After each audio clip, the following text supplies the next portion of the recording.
அவருக்கு இருக்கக்கூடிய ஒரே கவலை என்ன? திமுக என்ன பொய் வழக்கு போடலாம், என்ன பொய் கேஸ் போடலாம். எங்க தண்ணி வருதோ இல்ல அங்க தண்ணி வரணும். காமெடி சொன்னேன்.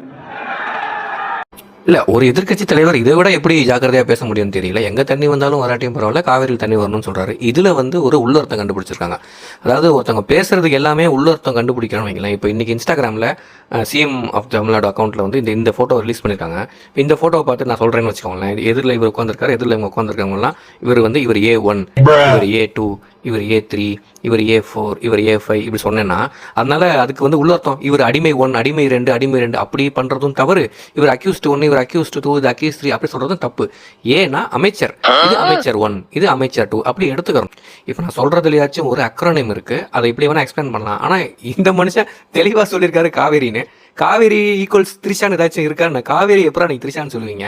சரி அப்படியே சொல்றாருன்னு வைங்க, விஜய்க்கு எங்க தண்ணி வந்தாலும் வராட்டியும் த்ரிஷா வீட்டை தண்ணி வந்தா போதும் அப்படின்னு சொல்றாருன்னா அதுல என்ன தப்பு? இதுதான ஃப்ரீடம் ஆஃப் ஸ்பீச்.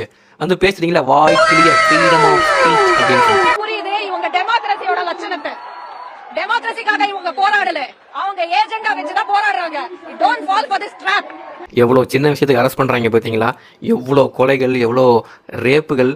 நேற்று தான் சொன்னேன், தாவேக்கால இருக்கக்கூடிய அம்புட்டு பயிலும் பாலியல் குற்றவாளியா இருக்கான்னு சொல்லிட்டு. அத்தனை பாலியல் வழக்குகள் இருக்கு, எவன் மேலேயும் நடவடிக்கை எடுக்கல. கொலை பண்ணியிருக்கான், திருடி இருக்கான், நான் இத்தனை திட்டு வழக்கு கொடுத்துருக்கேன், நடவடிக்கையே எடுக்கல.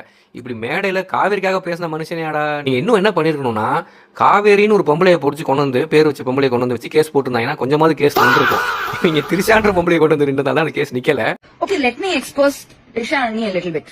த்ரிஷா அண்ணி போடாத ஆம்பளையே இல்லப்பா, அவங்க போடாத ஆம்பளையே இல்ல.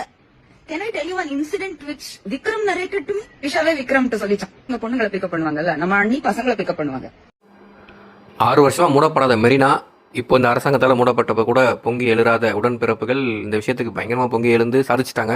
வாழ்த்துக்கள், நல்ல விஷயம்தான். எப்பயாவது சொரணம் வரணும், எப்பயாவது ஒரு உணர்வுகள்ன்றது வெளியே வரதான் செய்யணும்.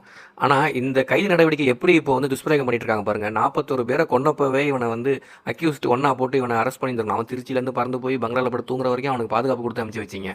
என்னன்னா நீங்கள் நியாயத்துக்காக நின்று இந்த 41 பேர் உயிர் இவன் தாண்டா காரணம் அப்படின்னு அன்றைக்கே அவனை அரெஸ்ட் பண்ணி உள்ளே போட்டிருந்தீங்கன்னா, அதனால 10 பேர் தீக்குளிச்சு அதனால ஆட்சி கலைக்கப்பட்டிருந்தாலும் சரி, இல்லை அதனால நீங்கள் இன்னும் 10 சீட்டு சேர்த்து தோந்திருந்தாலும் பரவாயில்ல, நியாயத்துக்காக தோத்தோம் அப்படின்னு ஒரு பெருமையாக நின்றுருக்கலாம், ஒரு இதுவாக நின்றுருக்கலாம். அப்போ சட்டம் வளைஞ்சு போச்சு. என்ன நடிகர் இவர் புகழான ஆள் அப்படிங்கிறதுக்காக. இப்போ உங்களுக்காக சட்டம் வளைஞ்சு உங்க கைது பண்ணுது. மாறிக்கோங்க, அதிகாரிகளை நம்பாதீங்க.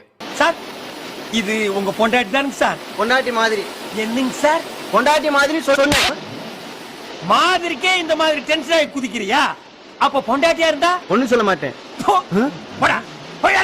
இதுல இன்னொரு மேட்டர் என்னன்னா, வடக்குல சங்கிங்கெல்லாம் அப்படியே பயங்கர குதூகலமாயிட்டானுங்க. அவங்க பரவச நிலையை அடைஞ்சிட்டானுங்க. என்னன்னா, சனாதனத்தை பத்தி பேசின முன்னாள் அமைச்சர் அரெஸ்ட் பண்ணிட்டாங்க அப்படின்னு சொல்லிட்டு பயங்கர கொண்டாட்டமே ஆரம்பிச்சிட்டானுங்க, பட்டாசுலாம் போட ஆரம்பிச்சிட்டானுங்க. இப்ப இவரு கெத்தா ரிலீஸ் ஆகி ரேஞ்சில் ஒரு கார்ல எல்லாரும் கை காட்டிட்டு வர்றாரு மேல. இதை பார்த்தா என்ன பண்ணுவானுங்க, சொர்ணம் தான் தூக்கு மாட்டின்னு சாகணும். ஆனா சங்கிகளுக்கு அது கிடையாது. தமிழ்ல சொல்லுவாங்க, பார்த்து பக்குவமா பல்லு பற்ற போது அப்படிம்பாங்க.